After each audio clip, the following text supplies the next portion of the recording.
And welcome everybody back. I'm really excited about this guest that we have here. He is he's somebody that I've got to know a little bit about in this last year, and I admire very much as a content creator and as a dating specialist. That's what he does, and I really like this guy's work ethic. I like this guy's suggestions. And he's, I've heard nothing but good things about him. I got to be honest with you, I can't really disagree with much he has to say. So we're really excited and honored to have him on here today. This is Tripp Kramer. Tripp, what's going on, man? Hey, man. Thanks for having me. This is great. I'm glad we finally got to be able to get it to work. And I also really appreciate that you said I have good work ethic. I've never heard that from someone before, but I do think I have good work ethic. Okay, so I do quite a bit. So I appreciate that someone who doesn't know me that well sees that. Okay, so let's go. I'm going to skip around because I do want to talk about that. You're putting out 2 YouTube videos a week. And so there's a lot of content creators who watch this show. You put out 2 YouTube videos a week, and you're putting out five YouTube videos a week. If you want to include shorts, 2 shorts, 3 regulars, and I'm trying to get myself up to about 6 or 7. It's going to take another month to get there. Damn, 6 or 7 a week. Okay. Yeah, because you got to get attention. That's what you have to do these days. Man, this is it. Anyone, if there's any content creators out there who are just listening to this because they want some advice on that, I don't care if I've been doing this for 10 years. I'm not off the hook. You gotta be putting out a lot of content, especially if you're just starting, because you're competing with everyone out there. Even if it's not your niche, you're competing with the people who are putting out funny stuff and the other entertaining stuff or other niches. So you gotta be prolific. You really do. How many podcasts do you put out per week? I do 2 right now. I was doing 3 for a while, but it just was not sustainable anymore. Travis, do you hear this? He's doing 6. He's going to do 6 YouTube videos and 2 podcasts per week. Yes, brother, you're the most. This is incredible. The work ethic is unbelievable, man. That's crazy. So, how far ahead are you? I'm very curious about this.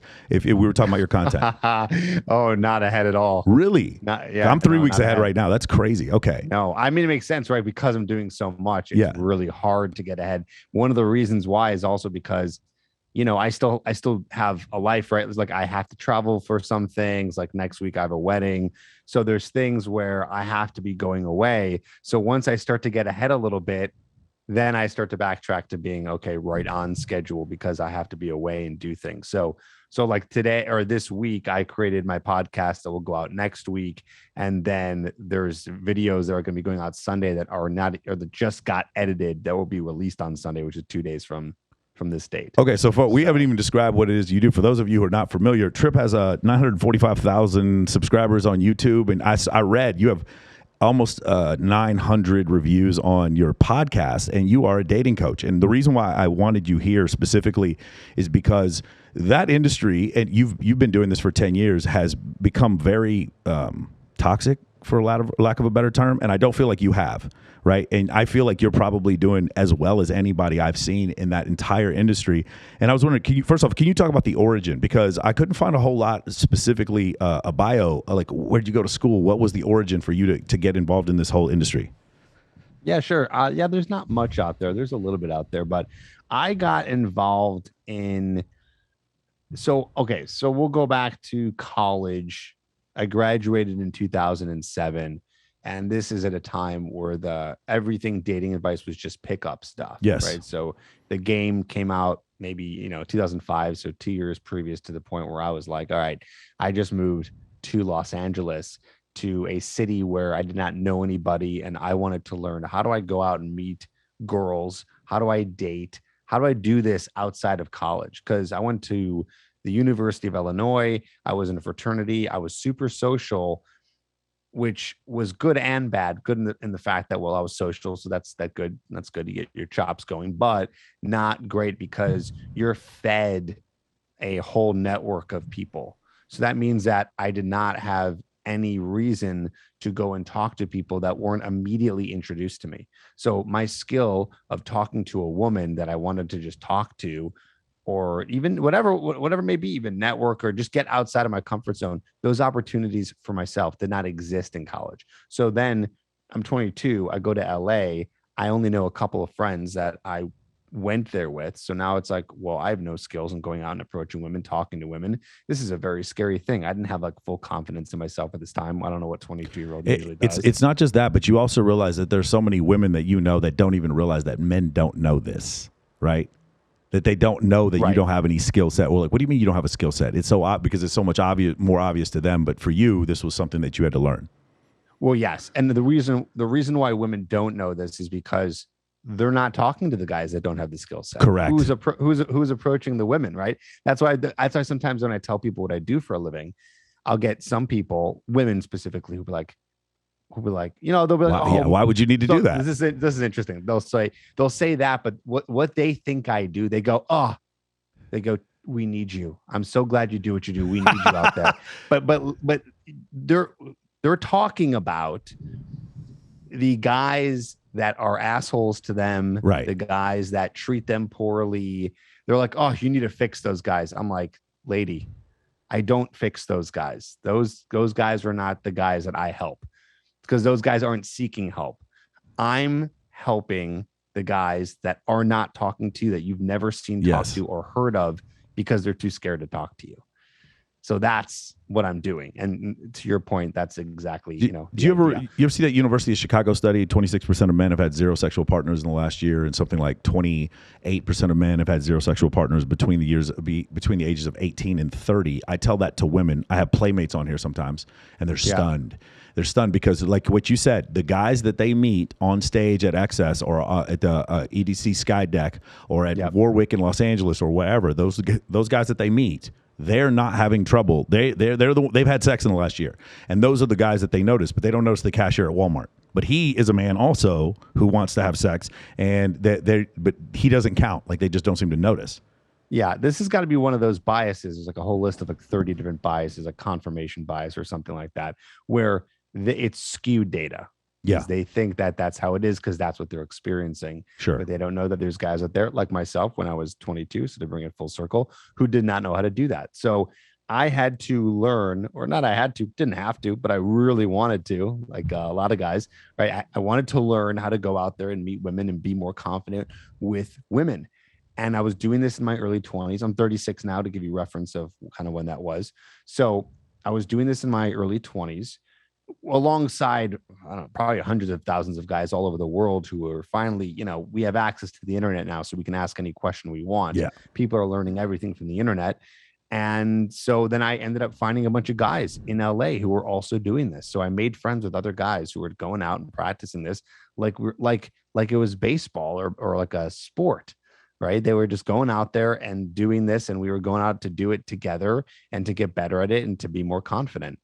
And over time, I was able to get better at it.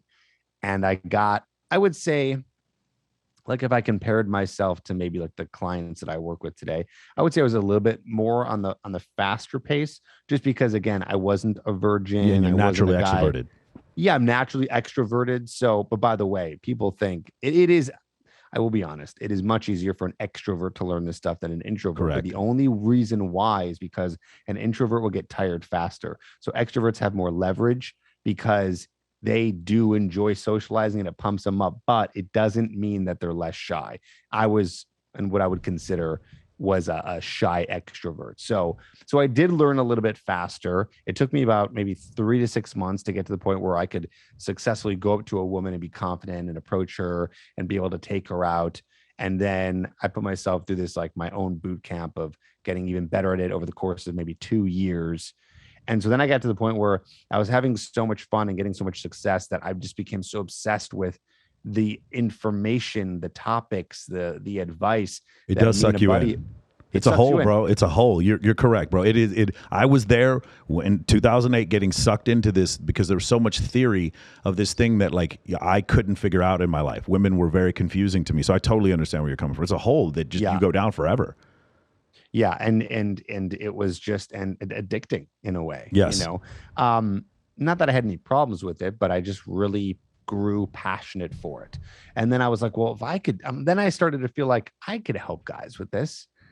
Not saying like this is easy, but in the sense where it's like, I think I have a good way of being able to relate my experience to other guys and kind of tell them like a system or a systematic way to do this where I can help them that I wish I had if I was starting from day one, which I did not have.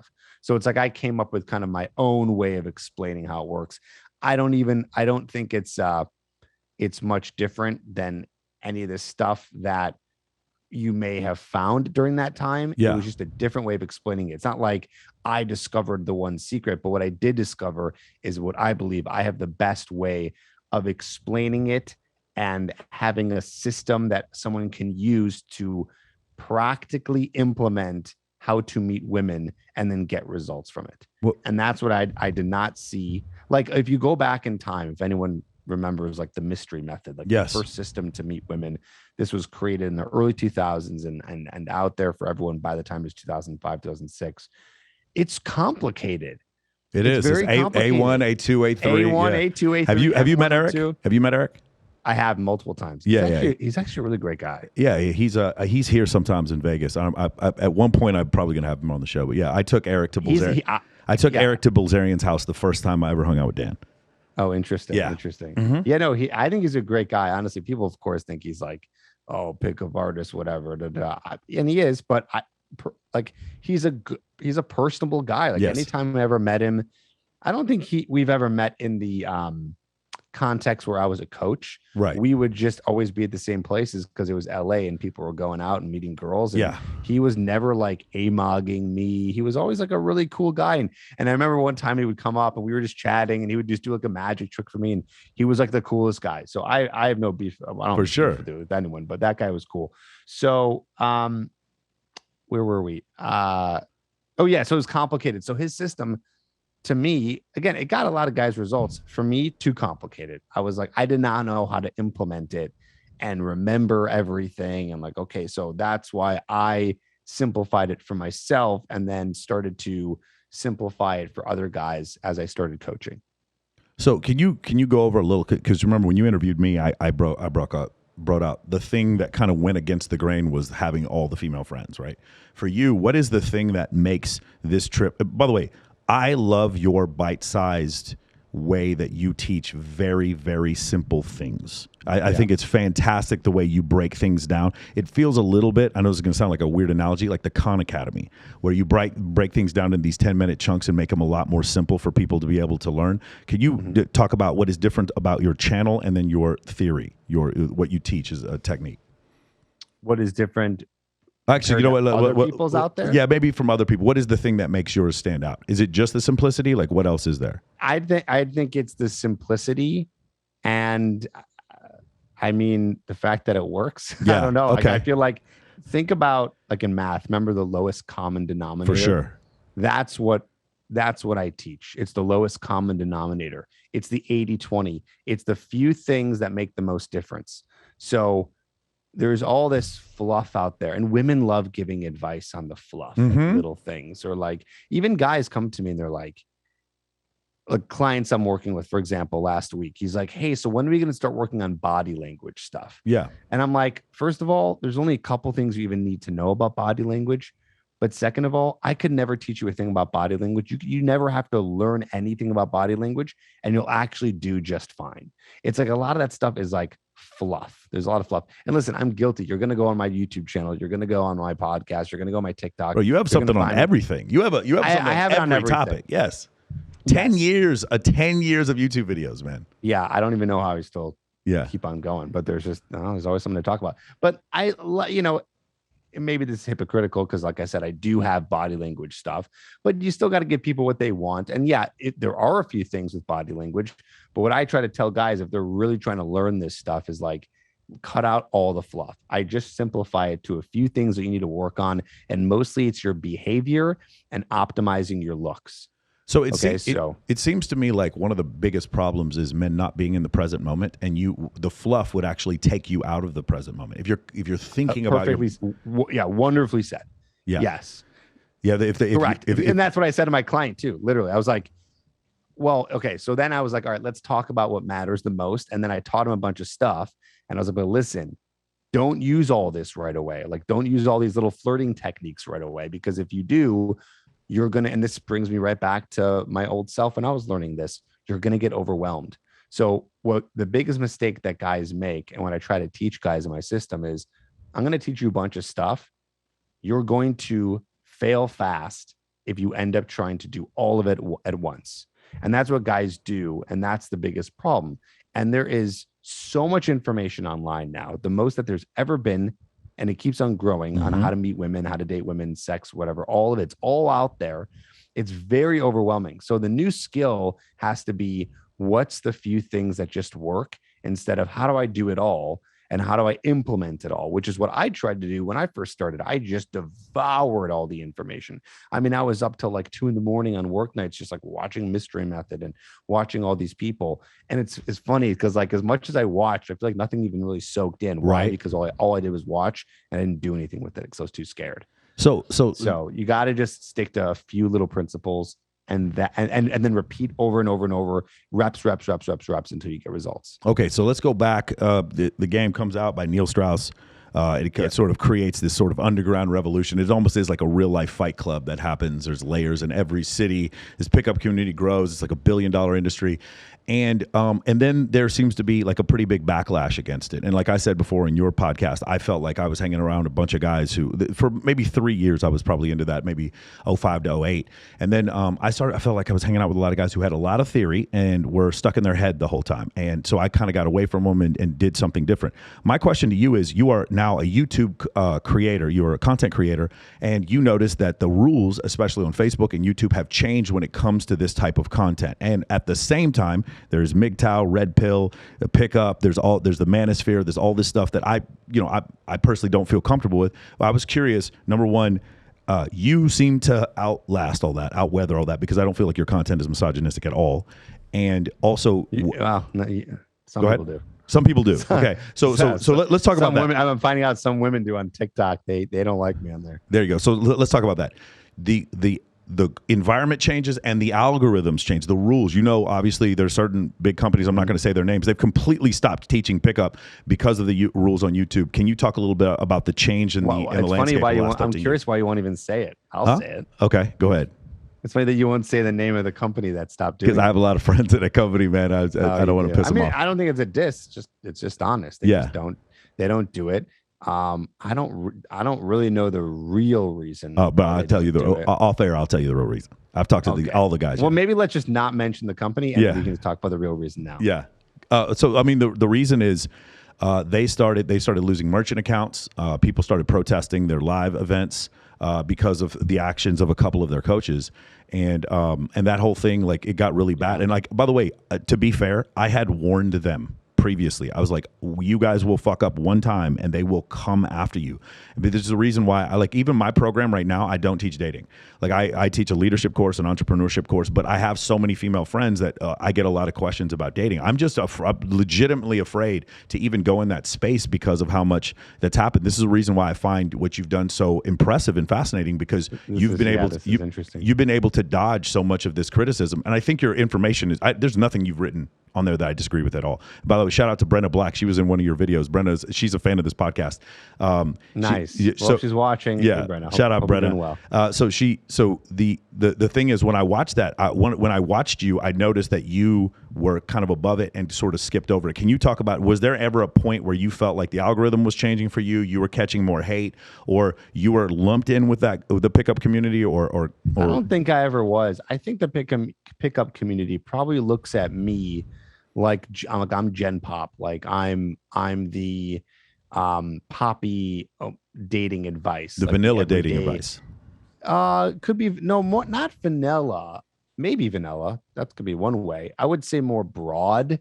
Okay. It's like I never really niched myself down to pickup because I never called myself a pickup artist. Yeah. Even if you want to go back to my very first video on YouTube, like one of my first sentences, like, I'm not a pickup artist. So I never went the pickup route. I went to like general dating advice. Right.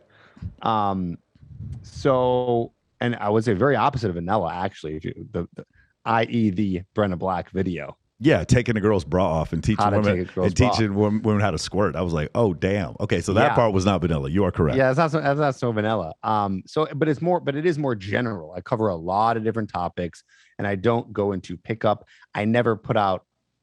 I did a couple of times, but like me picking up women or field videos of myself. So I never branded myself that way. So I feel like it was more general, and I feel like I was able to just. I don't know. Like I never put out anything too aggressive. I never went any kind of, in the company that you just talked about, who we won't say its name. There were some coaches that got hate and were on the, they were on the On news CNN. on CNN for things that they said that were not. I never went that route. I don't think I'm as polarizing as those people, Right? Which maybe means I don't have as many diehard fans as they do, because the more polarizing you are, the more people will Machiavellian, just like bow down to every word you say, and you are their leader. But that's the whole thing, is I want my stuff to have legs. I want longevity. I want to do this for a very long time. And yeah, I think the other thing is I think a lot of people just, they give up on this industry. I think they get bored of it. And I'm not going to lie. I've talked for 10 years about how to get out of the friend zone. Is it interesting to me anymore? No, but I do have an interest in still helping as many guys as I can. And after 10 years, if you're not out of the friend zone, you're like, fuck this. Yeah, exactly. So yeah, I think, I don't know if that answers your question, but yeah, I've never went to, I always stayed pretty mainstream, which I think is what kept me afloat. And I've always tried to be on top of whatever guys are trying to learn. That's why any piece of dating advice you could ever search on the internet, I'll have a video on it or a podcast. Yeah. Yeah. I mean, one of the things I did was, if we ever went and broached that subject in any of my videos, I would always have 3, 4, 5 women on the call, because I do live YouTube, Facebook videos. Yeah. And I always, like, again, this is a situation where I saw how badly it affected certain people's lives, and I do not want to be lumped in with those people. And you, again, I feel like it's an anomaly because you are so successful at this and didn't get lumped in. So I thought that was pretty. Well, really, I don't really think awesome. you'll never find me saying any sort of hate towards. Agreed. I agree with that. Women. Yes. Mm-hmm. And I think that like, let's be honest. What gets you in trouble? Talking, speaking hate. Yeah. And being overly misogynistic. Yeah. Agreed. I just don't have any of that stuff on there. So. Oh wait. So what's going on TikTok? So I haven't seen you on TikTok yet. What? TikTok is different than everything else, because TikTok, as you know, you're on TikTok. I think I saw your Dan Bilzerian stuff on there. I was like, oh, Michael. Yeah. TikTok is different than every other piece of social media, in the sense that it pushes your stuff out to everybody. Mm-hmm. So anyone who could be interested in the content, it's going to push it out to. So what does that mean? That means that now more women are viewing my stuff. Yeah. So I never had many women viewing my YouTube stuff, because YouTube is where you go to search for things. Mm-hmm. And so, most women are not going to come across that. They're not going to enter that world there, especially with a podcast. They're not going to listen to how to talk to girls. But TikTok, there's a lot of women who will see my stuff. And because of that, I've had a lot of backlash, not too much, but a lot of women on there who claim I'm misogynistic, or say that I, just be like, don't listen to this guy, you'll never get dates. There's women who hate my advice. And it's interesting. It's interesting seeing that for the first time, especially after doing this for a decade. It's like, now I'm seeing that. Now it's not in any way where, like, I'm getting videos taken down or I'm getting banned. Yeah. I still fully believe in everything I'm saying. I don't question anything I say just because a woman is saying that. I think that they're all, the ones that disagree with me, I think they're all wrong. And it's frustrating, because I appreciate some women coming on there and saying some things it'd be great to have a conversation with them, so I can really explain myself and we can have a good conversation. Not that it matters, because I don't really care that much. I'm trying to help guys, but the platform does not offer that. Yeah. How many times can you go back and forth? So when I first started getting into TikTok, like 4 or 5 months ago, I was really into, it was different for me. Like, oh, I get to talk to women about this. This is different. This is fun. So I'd be on my phone being like, talking to these women, telling them, like, arguing with them about stuff. And then eventually I just got sick of it, because I'm like, what am I doing? The whole point of my business is not to convince women that they're wrong about how dating works. It's to help guys. Yeah. So that's what I'm here to do. I think to some women, men helping other men with women is offensive. Just in general. Like, I feel like to some women, or to some people in general, we are a privileged class because we are men. And I do not disagree with that. I do readily agree that in some instances that I do have certain advantage being, a man. I do understand that. But with that being said, I think women have more advantages than men. Yeah. I think In dating? in dating, yes. I'm someone when going out to get a bank loan or buying a car, I do think that there are certain stereotypes that do follow certain individuals. But with that being said, I think to some people, rightly or wrongly, I think the very fact that we are men and we are helping other men get better with women, the very fact that we may be effective at that is offensive to some people. Oh, that's interesting. Yeah. That sounds so selfish. a little bit. I'm curious. Do you have any personal influences? So for me, it's evolutionary psychology. That is kind of one of the biggest influences for me. And I do have a reading club, a reading list that I go through pretty vociferously. Are there any outside influences? Are there any professors or anybody like that? Any that you I don't read? really have a long list of that because it's so hard for me to even say any because I've accumulated so much information on this topic over the years from various sources, not one in particular. So yeah, some evolutionary psychology stuff for sure, but I couldn't like cite to any professors or even specific studies. It's just all stuff, other mentors of mine who have helped me in terms of piecing all the content together and putting it all together to make sense into this one system that I've created, which is just a combination of information, even, some old pickup stuff, some things that I've tested, and then taking that information and putting it through the filter of actual testing. So like, okay, you take all this information of like how attraction works, and then that's great. That's all theory, but does it really work? Like, how much does that really matter? So then you got to test it all. And that's what I've technically been doing for the past 10 years. It's like I've been testing it all through the coaching that I've been doing.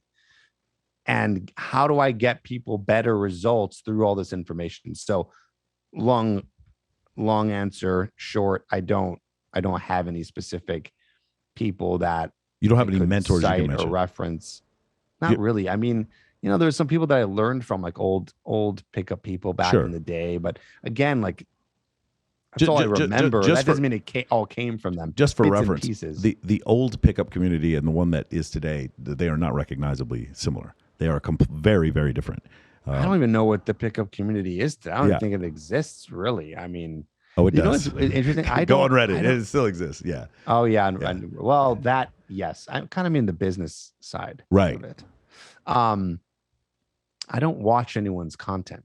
That's another thing. I stopped at one point. Like I don't watch that company we named earlier. Yeah.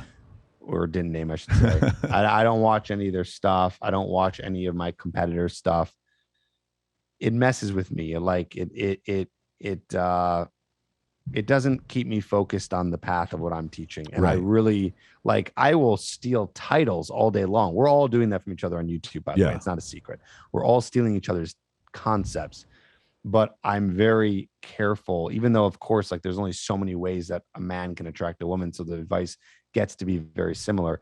But I don't want to hear what anyone else is saying because I don't want to accidentally, take their stuff and use it on my own. I really wanted to keep it to my own thoughts and the way I explain things. So I actually don't watch much of anything anymore. And that might be a mistake, but it's just what I do. So. Well, I think if what you teach is somewhat based in evolution, and I believe it is, then the overall techniques or the ethos of what you believe isn't going to change over time because humans are not going to evolve in any significant way within the next 100 years. It takes about 40,000 years for a significant evolutionary change in Homo sapiens. So I don't think I don't think anything is going to change, and I think that's a very confusing thing to a lot of people. I don't find behavior between men and women confusing anymore because I focus so much on evolutionary psychology.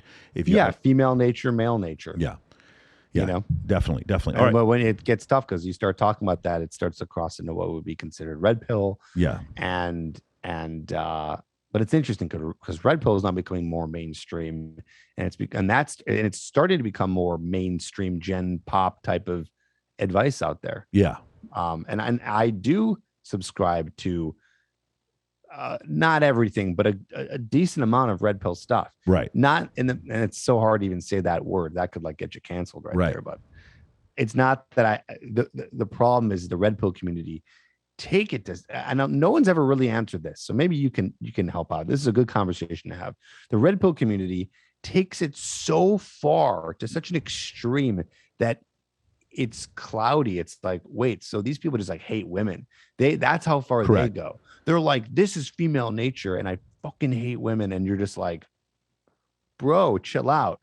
It's like, why can't we just look at male nature and female nature and just say this is how it is? Why do we got to bring so much emotion and drama and hatred and misogynistic tendencies towards this stuff? Why don't we just say this is it? And MGTOW that's a result of that. It's Right. like, this is female nature, and now I hate women, and I'm an incel. So there's a great book I would recommend for you. It's by David Buss, just recently came out, called Why Men Behave Badly. And it's also about why women behave badly. And it talks about a lot of the double standards between the genders. And one of the things is, like, I understand that if either gender, I'm not even going to name one, either gender believes that I'm going to switch and get a higher status mate, that to the other gender that looks selfish, right? So a 50-year-old man, his wife goes through menopause and he starts dating the secretary, whatever trope you want to use, or the woman who's married to the accountant and she starts sleeping with the bartender. Those type of tropes, whatever they are, when you see those things, well, okay, that person is selfish. And I don't look at it as selfish. I look at it as evolutionary. It was selected for by evolution. The difference, I think, between you and I is we can recognize the differences between the motivation of, in general, again, I'm not saying there's anything wrong, people who are outside of, normal heterosexual male and female behavior, but in general, whenever we talk about that, you and I don't think it's bad. We just understand it. It doesn't mean that it's bad. And here's the other thing, Tripp, I think that you understand, especially if you study evolution, you and I are never, ever going to change any of it. And 500 years from now, men and women will be acting the same way. So this sort of crusade that a lot of guys in that community have to somehow, like, again, not to call them up, but there's another, I'll just say their name, Fresh and Fit, the podcast that they do out there in Miami. They call out women for their dualistic behavior. Men have dualistic behavior too, but the point of calling them out, to me, I find to be pointless. It's just for clickbait, because the problem is you're never ever going to change them. And that's why I would rather I would rather ride the wave than try to crash headfirst into it. And that's what it seems to me whenever I see Fit and Fresh is entertainment, right? Yes. It's like, so you watch that, and you're just going to be entertained by seeing men and women not understand each other's viewpoints and not being able to agree on everything. And it's fun to watch, but it doesn't get you anywhere if you want results in your life. Yeah. I mean, it's very interesting. I don't, that's why I do like what you're doing, is because I don't feel like you're just deliberately trying to be controversial, and you're talking about things from a basis of you've seen it work, and not specifically from a theoretical standpoint, which what I find to be a problem is we start with theory and move outward to practice. And I feel like what you're doing is starting with practice and moving back in towards theory, and then you put it into a YouTube video. Would you say that's accurate? Basically. It's funny too, because I've had coaches over the years who say to me, like, I love your stuff. It's just like, you're a great coach. It's just so practical. Like, it's great. I'm not really into the practical stuff, but it's great that you're doing that. And all I'm thinking when they say that is, what's the other way? Yeah. I don't know. I don't understand how else you teach. You need to have something practical. It has to be theory to understand why it works. Practical to get the result. Well, if you were to take the mass of the pickup community throughout the last 15 years and say, where was the most mental stimulation? Did it come from actually talking to girls, or did it come to talking about talking to girls? And I will tell you that the latter is the majority of it. It is people, the majority of the pickup community is people talking about talking to girls, not actually doing it. And so that's why I think when you talk about, oh, it's really great that what you're doing is practical, is because they're not used to it. I think that's the reason why. Right. So let's go back to a couple more things. You have a bunch of really great topics. You talk about building attraction, kissing, touching, approaching, confidence, erectile dysfunction. Well, I did not watch the video on that. I'm kind of curious. Like, what was your take on that? Well, in terms of how to solve it? Yeah, how to solve it. I'm curious. So erectile dysfunction is mainly it's caused by a lot of different things, right? It could be caused by unhealthy behaviors such as like smoking, drinking, eating unhealthy foods, not being physically active, watching too much pornography. And so in order to get that fixed, you need to really cut all that out. But mainly the reason why people have it is because they're very nervous. Right. And there's no simple solution to it. Well, there is Viagra, I guess. But if you want to treat it naturally, there's no simple solution to it. First of all, it would be helpful if you got off the pornography. That's for sure. For sure. But mainly it's because you're nervous and you're in your head so much. And that stems from having a lack of experience with women. So a couple hacks you could do is one, make sure that you're cutting down pornography, and two, make sure that when you're with a woman, you don't need to jump to sex right away. You can actually do foreplay for a long time. And the reason why you might want to do that, so maybe you're going to go down on her or whatever, and just, build it up so much, is so that you have time to relax your mind, which will then relax your body and then be easier to be able to get it up. Or it just, like, unfortunately, it just might not happen with the woman until you've had multiple experiences with her where you can go, all right, I'm not that nervous anymore. And then it starts to work again. Travis, do you want me to make him talk slower? Will you write this down? No, it's good. I'm writing notes down back here. Notes down? Okay, cool. I'll make sure we get all this in there. Every guy's experienced it too. I don't know why people aren't talking about it more. Like, every guy. That's why I have a chapter in my book about it. Like, my last chapter is that, because I don't know any guy who hasn't experienced it at least once, Right. But guys are so shameful about it. And if any guys are listening, like, we've all experienced it. It's just part of who we are, right? It doesn't mean you're broken. Have you read Bilzerian's book? He does talk about it a little bit. No, didn't he just come out with the book? Yeah, it's a couple weeks ago. Yeah, I haven't read it yet. Yeah. What does he say? But it's not a nervous thing. It's just like, I've been having sex for 4.5 hours, and I'm just, after the sixth girl, I need Cialis. Yeah, stuff like that. It's pretty wild. All right. So have you ever discussed with your client? Every one of my clients, I ask them specifically. They don't have to tell me the numbers, but I need to know that they know their testosterone and estrogen levels. Do you ever go over that? No, I don't. I mean, I tell guys to get that checked if they feel that they need to get it checked. I've never gotten mine checked because I don't feel like I have that issue. One thing I do know is a lot of guys who have low testosterone, if they have that issue, it can commonly stem from being inactive. Right. So if you're not a person who's working out and getting your exercise in and lifting weights and doing squats or getting your cardio in, that can really affect it. But that's as far as I know about testosterone. Yeah. I found that to be, I'm 44. That's probably the most life-changing decision I made in like the last 2 years was test. Was what, to get a test? To get on a test. Yeah, I was down in the 300, something like that, and I got back up to 900, and I feel like I'm 19 again. So that part is pretty crazy. A legal testosterone replacement therapy from a doctor. I'm not talking about taking anabolic steroids, but there's just what's the difference? All right, so if you take regular test will get you. So let's just say, I'm just going to throw out a number here. Your test was probably 850 when you were 19, and then once you cross around somewhere between 38 and 35, somewhere in that area, your testosterone levels are going to plummet. And that's why you see a lot of guys putting on a lot of weight at that period. And I noticed, I woke up one day when I was 39, and I just, like, everything hurt, and I just noticed, like, I thought I had the flu for a year. I didn't understand what was wrong. I finally talked to a doctor, went to a guy to talk about it. And, like, so personal records, for instance, probably the most I've ever bench pressed was 315 pounds. Couldn't do it. That was something I did in high school, maybe in college. And then now at 38, I can't do it. I started taking tests, and I wanted to get my levels not super high, but back to where they were when I was 19. So I know that my kidneys and my body can deal with that level of testosterone.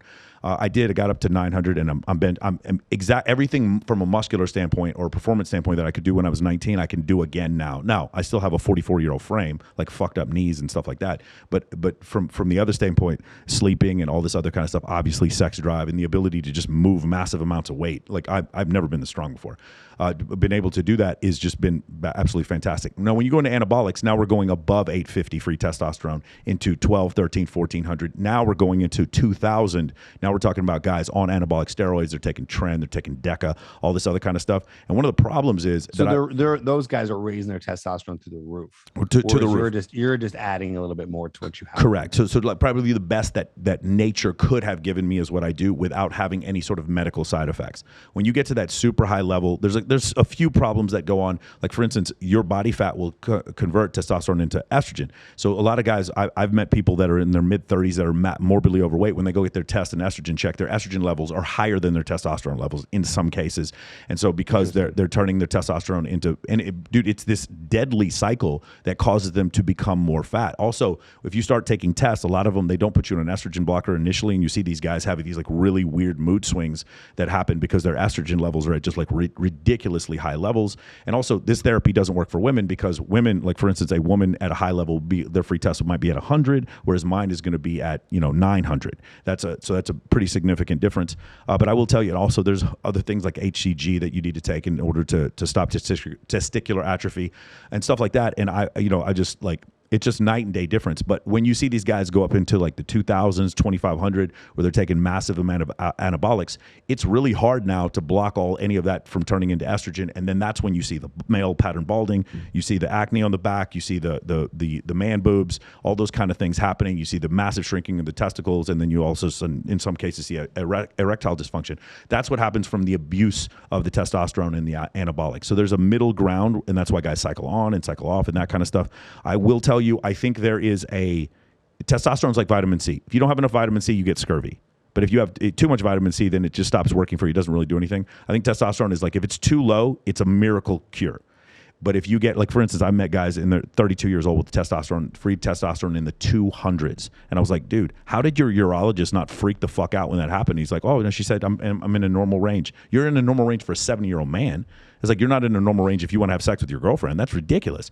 And he talked about it. He was like losing like motivation for life. Another thing, Tripp, I'm going to say, there is a massive amount of men in their 50s committing suicide. This number is skyrocketing, and I personally believe it has to do with low testosterone. It's just my personal opinion. How do they test? Is it through blood or urine or what? Your testosterone? Yeah, you're going to go there and they're going to take blood out of your arm, and then they're going to give you 2 numbers. Another problem is urologists will give you your test numbers and not your estrogen numbers. That has to stop.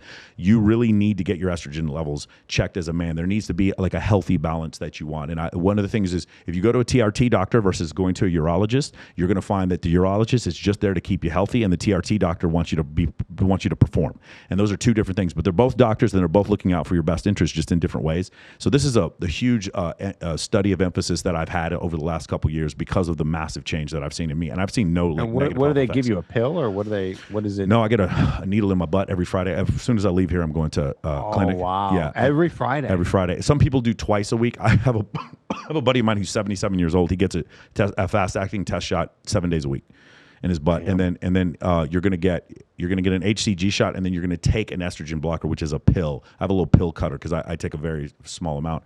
And yeah, man, it's night and day. And it's all safe.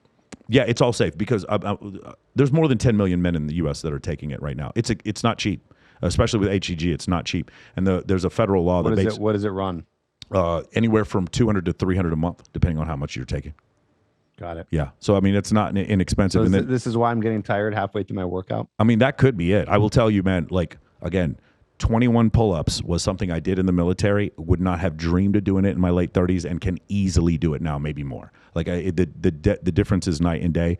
The health effects, they don't really, again, this is a level of test that I had in my body when I was 19. So this is not some foreign object that I'm bringing to myself. A lot of times, Tripp, we'll have a client, you'll have a client, I'll have a client, and that is the problem. We don't know what the problem is. They start talking about self-esteem issues and issues with women and erectile dysfunction and trauma when they're younger. And a lot of the problem actually stems from a lack of confidence that comes from testosterone. Also, I know several men who have quit taking Adderall because they got on testosterone, because my ability to focus is also better. So I can't recommend it enough. If you don't have it, you need to see a doctor first. I'm not telling you guys to go take steroids, but yeah, it's just been a pretty huge difference for me, because a lot of people don't believe I'm 44 years old, and that has a lot to do with it. Damn. Almost convinced me. Yeah, I mean, I want to tell you to go check it out. I'm not telling you to go take it. For some people, they don't want to take it. I will. I mean, you got to see what's going on. You got to see the doctor about it and see if you even need it and what's going on. One of the great things, I can pretty much eat anything I want now. It's pretty crazy. What do you mean by that? Like, I used to eat McDonald's and I was fucked up for like 2 days and I'd feel bloated and gross. Now I eat McDonald's and I'm just burning fat so fast that it's just like, it's not even an issue. Not that I eat McDonald's all the time. I'm just saying, when I eat bad, the effects, it feels like more like when I was 19. Does that make sense? Yep, it does. Yep. So going back to a couple more things, you had approaching. Okay, this is probably the biggest single thing. If you were going to ask men, to me, it is the biggest question is going to be, the cold approach. Dude, men have made $1 billion off teaching cold approach over the last 15 years. Okay, and confidence. What do you have any specific things to recommend when it comes to those two things?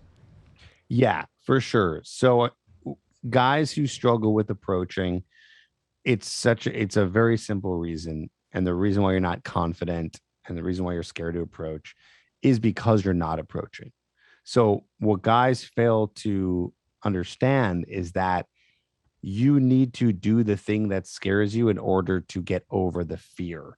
There's no real hack or kind of sneaky way or, quick fix to getting over the approach anxiety. And you can't fake confidence to get to that point.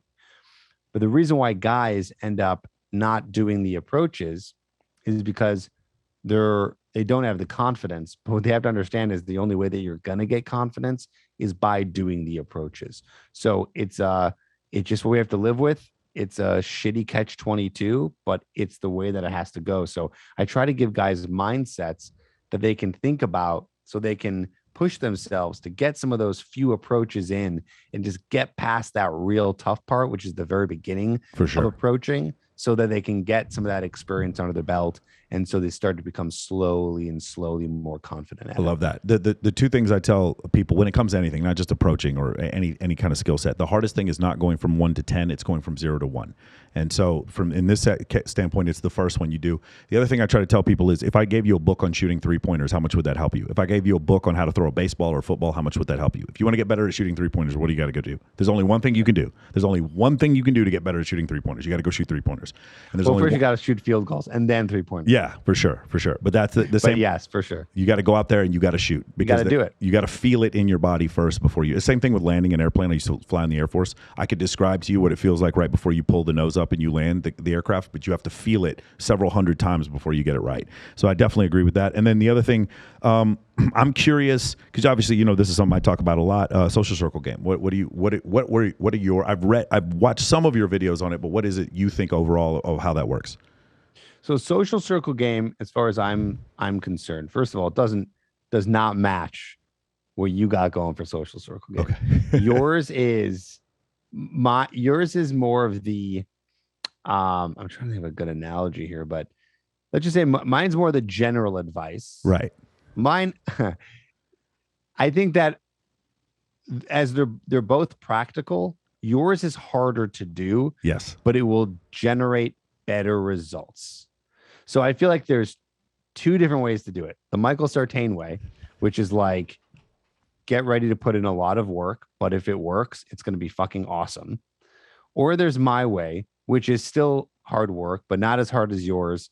And you'll still get good results, but it will be different type of results in terms of what happens with you. So your social circle game is basic. Yours is actually more niche. Yours is like, how do I build a social circle of models and like, super sought after women. Yeah. Where what I teach is, okay, you don't have to necessarily be friends with a bunch of 10s, but if you start to grow a social circle of women, it makes it easier to meet the cute girls within other people's social circles that starts to become an extension of your network. Yeah.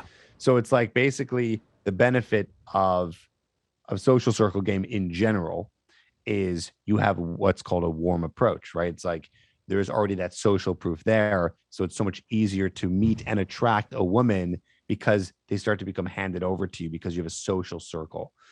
So that's what I teach in terms of, okay, well, how do you build that? How do you start to do that? And my biggest tip is you have to become the center of a social circle in order to grow a social circle. Right.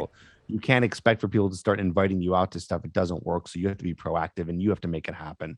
And it's a long game. But again, the benefits are nice. The long game is you're going to have to go out, do a lot of cold approaches and meet women. Maybe you'll meet women on dating apps and just friend zone them. Maybe you'll meet women when you're going out to bars or clubs with the cold approaches and day game and all that stuff. And then you befriend a bunch of them. You start to create these like mini events, what I call them. Yeah. And the event can be something as simple as like a happy hour. Maybe it's a little party at your place. We call them container events. Exactly. Yeah. Oh, cool. Yeah. I call them, just like mini events, whatever. Mm-hmm. But what I say, my term is like, you are now the creator of events. Yeah. So you are now like, imagine a dartboard. You are the center, you are the target, and it starts to expand around you. So you're the one who's creating this stuff and you have to work at filtering it. So you're also the person who's filtering it. You're not going to invite some people who you don't like or who just like weren't that cool to the next event. But hopefully you are doing such a good job at creating these events and hosting these events that people are like, wow, I want to come to more. And then they bring more friends. Again, it doesn't happen right away, but you got to kind of build it until the point where now it's just gonna be so easy to meet women. You might not have to do cold approach anymore because you're just meeting them through these little gatherings. So it all depends, right? Yeah. If you're in your 20s, you might have all that testosterone. Hell yeah. And you might have all the energy to be able to do that. If Yeah. you're in your 40s, you can still do it for sure. Yeah. But it might not be like, it's a little bit more of a climb, whether you're doing my method or your method. So it's a little bit more, but so I don't teach it too much, but I do offer advice on it because a lot of guys are in the beginning stages. Sure, you can't of course. approach a girl. You can't approach a girl. You're not making a social circle, Right. In my opinion. The irrefutable visual evidence that the social circle provides for you that you put on your social media, that then creates more of a social circle. Does that make sense? There's a level of trust that comes through social media that I think is greatly underrated, especially for men over the age of 35 who don't really trust social media or not very familiar with it or whatever. I think that's one of the things where you kind of got to get over that. You got to understand that there are no more business cards. Speed dating isn't really a thing. Like that whole thing is gone. It's all transferred over to social media. So that's the reason why I highly encourage. Part of the reason why I do social circles I think it's so important is you need to not only have this incredible social circle, but you need to be able to show it in video, in media, to post on social media, which then grows your social circle more. You become the FOMO. Yeah, you are you literally the clout. FOMO. You talked about threesomes. Coffee and Cleavage came on here. They're a pair of, they're both playmates. They came on and interviewed me about this topic, and I said the exact same thing you did. You want to go back over what you said about threesomes? Which from where? Did I talk about for your YouTube podcast, video? you had a 6-part series. Yes. Okay. So the best way that you're going to do this is first so I think what people think threesomes are and this is what I used to think too, is like, you think that you're just going to be like, somehow magically you're going to be picking up 2 girls at once and it's just going to happen. Porn does this. Porn is the thing that's doing this to people. Porn is the reason why people think what you just said. Yes.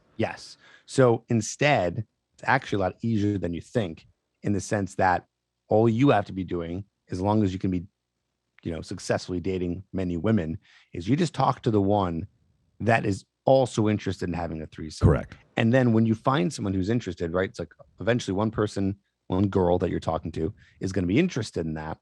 Then you find the second person that's interested in that. And then all you do is put it together.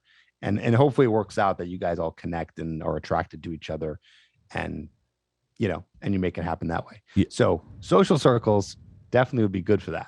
Shocking. Yes, you are correct. The thing about it is, I would take it even one step further. A woman who would be unhappy without having threesomes, or a woman who would not want to tolerate a life without other women in their life from a romantic standpoint. Not someone who's Correct. kind of curious about it, but a woman who's like, we have to do this. Correct. Or maybe you even find someone where she brings it up to you first. And she's like, that's generally how it works. Again, if there, but it's a numbers game. You got to be dating a lot of women to get to that point to make that happen. Well, one of the issues I have, and unfortunately, this is the pickup community did this, was this very reductive belief that all women are bisexual, and that's just not true. That is simply, there is a bi-curious level, and then there is bisexual, and then there's a woman who was a hardcore lesbian for a while, and then slowly came back into dating men. Those are different levels of it. And what I found is, generally in those situations when you're with someone like that, I don't have a choice. I literally, for her birthday, she wants a threesome, so there's no like, I don't have to argue about it. There's no negotiation for it. And if that's the situation, what I found that is also very detrimental to people that are committed relationships with a heterosexual woman and trying to get her to have a threesome, she does it because she loves you, and then all of a sudden there's hell to pay afterwards because of a lack of trust or something like that happens. So yeah, I agree with you completely on that whole thing. So I'm curious about this. Do you talk about any kind of personal development stuff? People reading books, weight training, anything like that? Do you ever go outside the scope of just dating with your programs? I do. I tap into all those different areas. You just won't find me talking about it too much because the content just doesn't do as well. Bro, you are preaching to the choir. I'm literally trying to teach a leadership course, and everybody wants the dessert. Nobody wants to eat the fucking vegetables, bro. You are correct. Yes, I teach a finance course. I teach a finance course, and they want to talk about dating. Yes. Well, right. And if they're finding Tripp is dating advice. Yeah. So that's what they want to. I don't blame anybody. That's what they want to hear me talk about. For sure. The second I talk about stocks or finances or investing or eating healthy or whatever, they're just like, yeah. Look, we don't care. That's not that's not what you know. That's happening for you too, huh? Yeah. Oh my God, yeah. So that's why I never talk about it. But I try to a little bit more on my podcast. Yeah. just because I know that people are listening anyways. And I feel like I have a dedicated following on my podcast where guys are also interested in personal development. So they're going to listen anyway. But on YouTube, they just do so bad that I don't want to have any videos on there that are that poor. Right. And sometimes you can't help that. But I know that if I don't put out personal development content, then that won't happen. Meaning I don't put out a lot of, but in a way, all the stuff I do teach does have, theories and concepts based in personal development, but not to the point where it's like we're specifically talking about health, wealth, or happiness. Right. So yeah, I stay away from that for now. Now, who knows? Maybe in the future, I do end up creating a whole new channel where I talk about that. That would be the only way where it could be successful. But now I don't talk about it too much. Isn't it crazy? Fresh and Fit actually talked about this too. They had a fitness channel, and they're like, nobody watched it. Like everybody just wanted the dating advice. It is kind of crazy when you deal with men. So they started a whole new fitness channel and no one watched it? Yeah, they did. Nobody, and they kept complaining. It was like nobody was watching it. Like I got sucked into that for a little while, and then I realized I don't really believe in the ethos of just trying to call out women consistently for being, having a double standard. Evolution made us the way we are. But the thing about it is, when you do that, I agree with you completely. Like it really kind of sucks because you know what they need. And you want to tell them, hey, man, for me, there is a book list that I require all my clients to read. And then there's also, they need to show me an actual copy of their workout routine. And then I have like different exercises that I want them to have. They're all required to at least friend zone and make female friends and then that stuff like that. And with that, because it's not a dating course, it is a professional, it's a self-help course. The problem is it does go back to the same thing where it's like they want money, they want to be respected, and they want to date hot women. And you really the primary driver, like because the guys who teach get rich quick schemes on YouTube and different formats like that, they get the same kind of focused energy. I just want to make more money, or I just want to learn how to date, or something like that. I find that to be very, very similar. That's why Forex exists. That's why these Bitcoin products exist. And so I think that whole part is very interesting. I think that if Fresh and Fit, is that who you said try to do a fitness channel that bombed? I'm not saying it bombed. They just mentioned we get way more traction on our dating show that we do live than they do on their fitness show. Yeah. That makes sense. That makes sense. Yeah. Because they're not. That's who they are now. For sure. And they just haven't gained authority in that space. So, do you have a team that works for you? I mean, there's so much content you're putting out. How many people are in your team? Oh man, I don't know. Maybe like up to 10 or something like that. I have several different editors. I have a customer service / assistant. I have a business partner.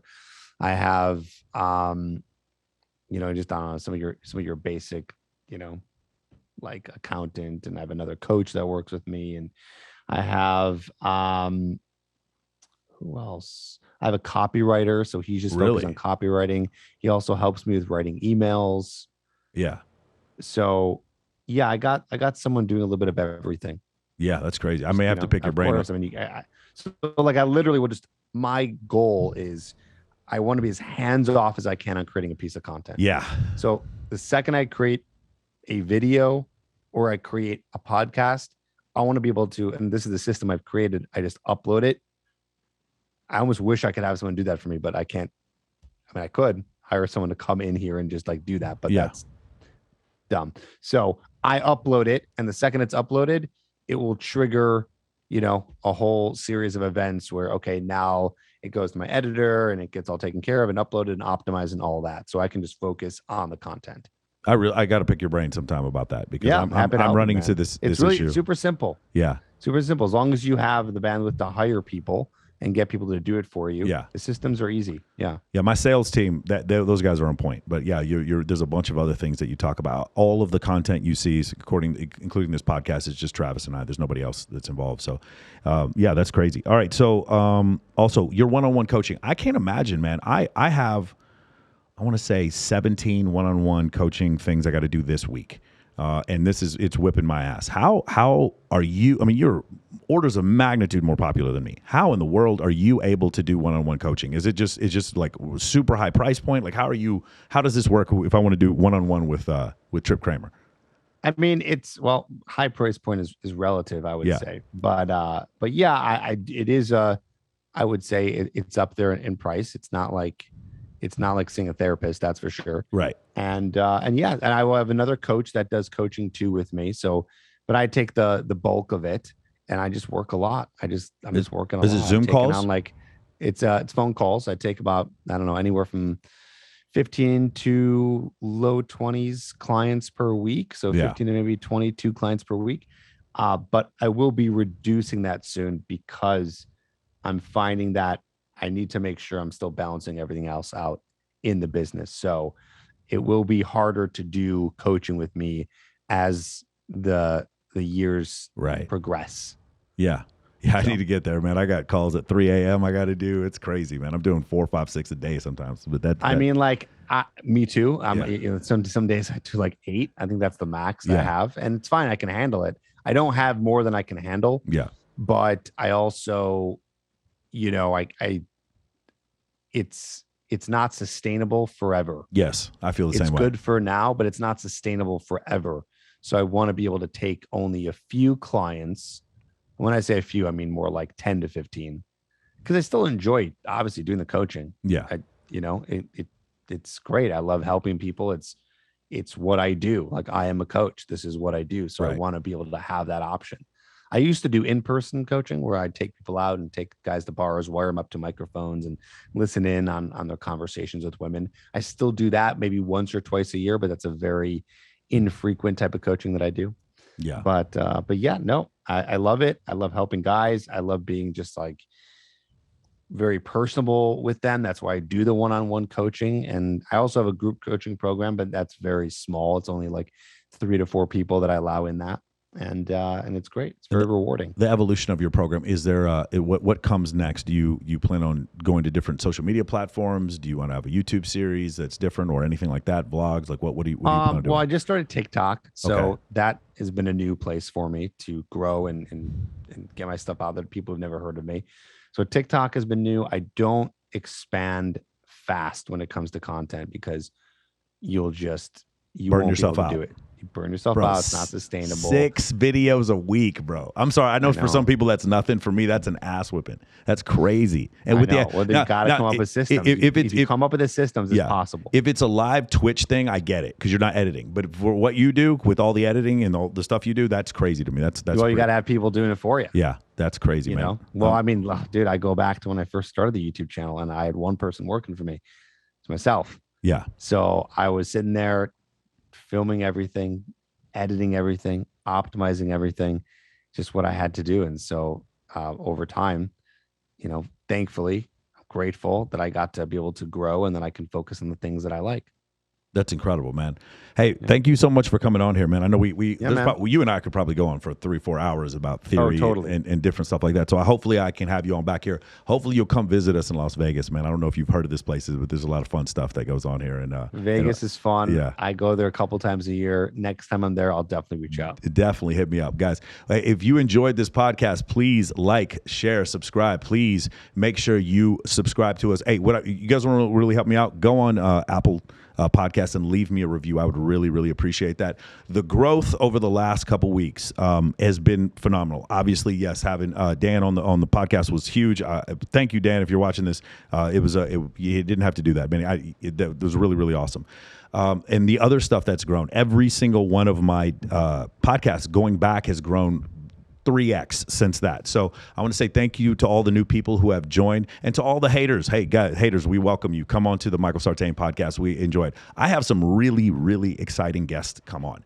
In the last couple of weeks, the people who have approached me about coming on here are people that I would have never dreamed would have known who I was, wouldn't have pissed on me if I was on fire, and they're all asking to come on. So I want to bring this to you. Please come on and leave me some comments. Let me know who you want me to have on the podcast next. Hopefully we can have Tripp on again because this guy is awesome. He's a hard worker, and he's got some really good advice for you. Make sure you go check out Tripp at Tripp Advice. Also, make sure you, Tripp, is there a website or how else can they reach you? Yeah. Well, you're listening to a podcast, so I would check out How to Talk to Girls, which is my podcast. So if you're into just more information about how to meet girls, attract girls, build confidence, check out the How to Talk to Girls podcast. Otherwise, I would go to trippadvice.com with 2 P's, trippadvice.com, and that's where you can find everything that I'm doing, all my social media videos, my programs, my coaching programs, courses, all that stuff. So if you want just the podcast, how to talk to girls, everything else, trippadvice.com. And you just you crossed 10 million downloads? On where? On how to talk to girls? I think I read that somewhere. Well, you know, it's interesting. It's more than that, but I don't know the exact number because I had to switch platforms. So at one point I had 10 million, and now it's more than that. I don't know, maybe 15, who knows? But we just got back into the top 200 on iTunes Health in America. Beautiful. So that means it just keeps growing. Okay, beautiful, man. All right, thank you so much again for joining us, Tripp. And gentlemen, ladies, we will see you next week.